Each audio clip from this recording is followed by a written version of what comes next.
আসসালামু আলাইকুম। সুপ্রিয় দর্শক মণ্ডলী, একটি মর্মান্তিক ঘটনা।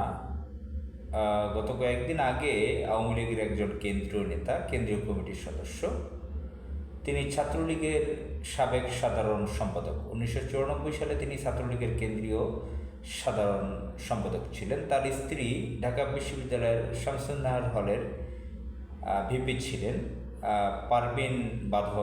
আইরিন পারভিন বাঁধন।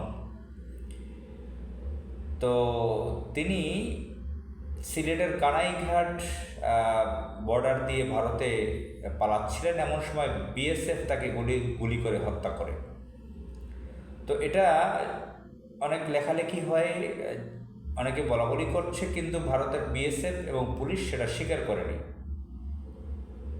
আজকে পত্রিকায় দেখলাম যে এটা খবরে আসছে, ভারতের গুয়াহাটি না কোন জায়গার থানার লোকেরা সেটা স্বীকার করেছে, তারা তাকে হত্যা করেছে সেটা স্বীকার করেছে। সে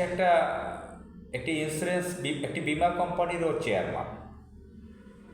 তো আমি কষ্ট লাগে এজন্য, একজন সুদর্শন মানুষ, দেখতে খুব ভালো একজন বাংলাদেশি মানুষ। বাংলাদেশ, যদিও আমি বলে থাকি প্রায় যে যারা আওয়ামী লীগ তারা কখনো বাংলাদেশি না, তারা ভারতের হয়ে কাজ করে। তো তাদের দেশে ভারতে পালাচ্ছিল, তাদের আসলেই তো ভারতের একটা জেনেটিক্যাল টার্ন আছে, তাদের সেখানে পালাচ্ছিল, সেখানে ভারতের লোকেরাই তাকে হত্যা করলো।